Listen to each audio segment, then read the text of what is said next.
Hello movie lovers, నమస్తే. Welcome to సినీ దావత్. సాధారణంగా రీమేక్ అంటే ఒరిజినల్ ఉన్నంత ఫీల్ లేదు మామా అని చాలామంది అంటూ ఉంటారు. కానీ మన తెలుగు హీరోలు ఇంకా డైరెక్టర్లు వేరే భాష నుంచి కథ తెచ్చుకున్నా దానికి మన నేటివిటీని అద్ది ఒరిజినల్ కంటే అద్భుతంగా మార్చేసిన సినిమాలు చాలా ఉన్నాయి. మరి బాక్స్ ఆఫీస్ని షేక్ చేసిన ఆ సినిమాలు ఏంటి? మా దగ్గర ఒక 15 రీమేక్ సినిమాల లిస్ట్ ఉంది. అదేంటో ఇప్పుడు మీకు నేను చెప్పబోతున్నాను. సినిమాల లిస్ట్ చూస్తే ఖచ్చితంగా షాక్ అవుతారు. వీడియో చివరి వరకు కంప్లీట్గా చూడండి, స్కిప్ చేయకండి. మొదటగా గబ్బర్ సింగ్ అనే సినిమా. హిందీలో దబాంగ్ అనే సినిమా బ్లాక్ బస్టర్ హిట్. కానీ ఇక్కడ మన పవర్ స్టార్ పవన్ కళ్యాణ్ గారి స్టైల్, అంత్యాక్షరి ఎపిసోడ్, బ్రహ్మానందం గారి కామెడీతో ఒరిజినల్ని మించిపోయింది.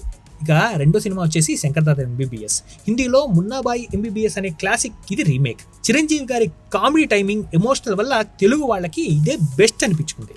ఇక మూడో సినిమా వచ్చేసి దృశ్యం. మోహన్ లాల్ గారు చేసిన మ్యాజిక్ని వెంకటేష్ గారు ఏమాత్రం తగ్గకుండా రీక్రియేట్ చేశారని కూడా అప్పట్లో చాలా టాక్ ఉంది. నాకు కూడా బాగా ఇష్టం. ఈ సినిమా బ్లాక్ బస్టర్ హిట్. ఇక నాలుగో సినిమా వచ్చేసి నువ్వే కావాలి.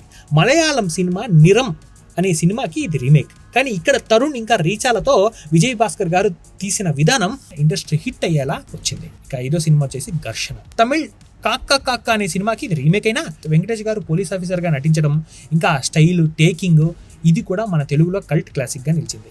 ఇక ఆరో సినిమా వచ్చేసి ఠాగూర్. తమిళ్లో రమణ అనే సినిమాకి రీమేక్. రమణ అనే సినిమాలో విజయకాంత్ గారు నటిస్తే మనం ఇక్కడ ఠాగూర్ అంటే మనకి మెగాస్టార్ చిరంజీవి గారు గుర్తొస్తారు. ఆయన స్క్రీన్ ప్రెసెన్స్, ఇంకా వివి వినాయక్ గారి టేకింగ్ నిజంగా ఈ సినిమాని నెక్స్ట్ లెవెల్లో తీసుకొచ్చాయి. గూస్ బంప్స్ వస్తాయండి చూస్తున్నప్పుడు ఇప్పుడు కూడా కదా. సో ఇక ఆరో సినిమా వచ్చేసి ఖుషి. తమిళ్లో విజయ్ గారు, తెలుగులో పవన్ కళ్యాణ్ గారు. కానీ పవన్ మ్యానరిజమ్స్, భూమికతో కెమిస్ట్రీ వల్ల తెలుగు వర్షన్ ఎవర్ గ్రీన్ అయింది. ఇంకా నెక్స్ట్ సినిమా వచ్చేసి ధ్రువ. తమిళ్లో తని ఒరువన్ అనే సినిమాకి ఇది రీమేక్. రామ్ చరణ్ గారి body language, Surender Reddy style సినిమాకి నెక్స్ట్ లెవెల్ తీసుకొచ్చాయి. ఇంకో సినిమా వచ్చేసి భీమ్లా నాయక్. మలయాళం అయ్యప్పన్ కోశ్యం అనే సినిమాకి ఇది రీమేక్. పవన్ కళ్యాణ్ గారు, రానా గారితో త్రివిక్రమ్ గారు రాసిన మాటలు ఇవన్నీ కలిసి దీన్ని మాస్ బొమ్మగా నిలబెట్టాయి కూడా.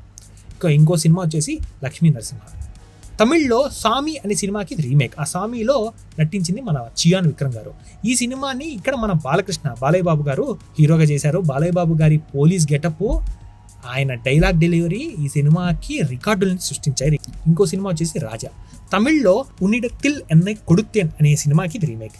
ఇంకా వెంకటేష్ గారు, సౌందర్య గారి నటనలతో ఈ సినిమా సూపర్ హిట్ అయింది. ఇంకో సినిమా వచ్చేసి స్వాగతం.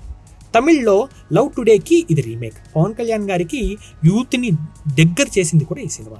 ఇంకో సినిమా వచ్చేసి గోకులంలో సీత. పవన్ కళ్యాణ్ గారి కెరీర్లో మొదట్లో వచ్చిన బ్లాక్ బస్టర్ హిట్ సినిమా ఇది కూడా రీమేకే. ఇంకో సినిమా వచ్చేసి వకీల్ సాబ్.